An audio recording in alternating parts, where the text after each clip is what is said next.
Hi, I'm Lou. Another episode of My Car Story. We're out here at Indianapolis Motor Speedway. I'm here with Dan. Dan, what's your last name? Davis. You shake my hand there, Dan, like the good buddies are. And we're going to show you Dan's car because it's Vintage Indy Racing Day today, and you brought a special toy with you. Tell us a little bit about what you brought. This is a 1930 Sampson U16 Miller, and it was driven by Louis Meyer in 1930. And the fun thing is in 31, his riding mechanic was Dale Drake. And of course, most people around Indy understand Meyer and Drake, which they took over the automobile business. Look at that. And so the relationship with Lou and Dale went back a long way. Let me grab the camera as I usually do. Let's take a look right at your car. Let's start right from the front. Come on back with me. Alrighty. Wow. What, first of all, the first question is, how do you find something like this? Well, it was found in Southern California in about 1986. It had a little Ford four-cylinder engine in it, which was not the original engine, of course. And it was basically all there, except for the engine. The unique thing about this car is the engine.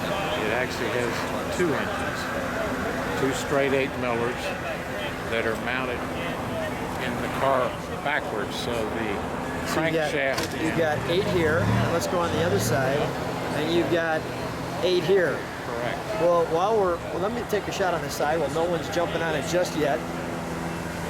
And let's get an overall shot of the side of it. You can see that engine there and the look of that. And it's a pretty long car. It's a big car. Yeah, it's a big car. It's, 1930 was the first year of what they call the junk formula. What is the junk formula? Junk formula was... You get two seats here. Two people will ride? Driver and a riding mechanic, or they called them mechanicians back then. Mechanicians. And their job was to pump the fuel, which is here, to monitor the oil pressure, and to notify the driver if another car was coming up or what have you. Because there were no mirrors at that time. So they were technically, if you're a NASCAR fan, they were the original spotters. There you go. They were in car. Let's take a look at the balloon type tires. Right. That was a real change for racing in actually the mid-20s. Firestone came out with the balloon tire, and it really improved racing and the ability of the cars to perform. That is great with the boat tail back like that just spins together. It has kind of an airplane look to it. Dan, when you know, how do you get to the point where you say, you know what, I think I want to pick up a 1930 Indy car? Tell me what happens there. Well, you have to be a little crazy to do this. That's why I'm interviewing you. So I'm certified. But the uniqueness of the car, I'd never heard of a car with 2 engines mounted side by side before. And the interesting thing to me, or the really intriguing thing, was built in 1930 by a fellow named Riley Brett, Myron Stevens, Bud Winfield, and Louis Meyer. And Louis, of course, ended up driving the car. But the concept was that 1930, the junk formula allowed up to, I believe it was 210 cubic inches. Okay. It was it had to be, so they went back to a 2-man car, which was the driver and mechanic. And it could not be supercharged. So the way Myron Stevens and Riley Brett got at it, they said, let's do 2 Millers, which will put us, they're 91 cubic inches each, bored out slightly. Think that'll do the job, and they proceeded to do it. Let's go right to the engine. Should we go right to the cherry on the sundae? Sure.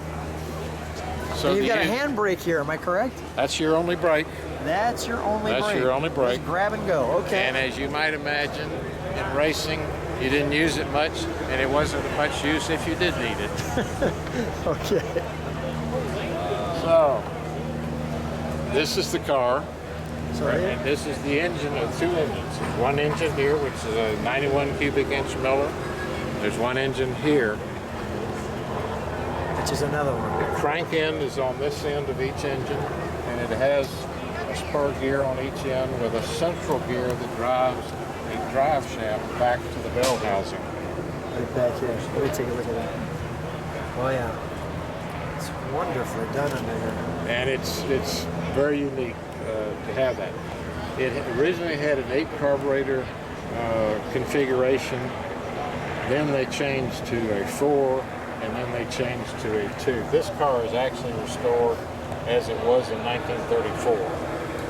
Looks fantastic. There's a little... The 8, we could have put it back with the 8 carburetors, but that scared me to death trying to figure out how to tune 8 carburetors on 2 engines. Well, this is really a it's treat. it's really a unique piece, and that's what attracted me to it when I learned of it. And its restoration kind of stalled, and so I called the man that owned it and said, "Do you want to sell it?" So I bit off a big chunk when I did that. There you go, and it looks great. Let's shut the hood and have you stand right next to it. Hey Dan, you having a great time out here? Oh, it's wonderful to be at Indy. That's great. And have the opportunity to be on the track is very special. Thanks so much. Hey Dan, thanks for being on My Car Story.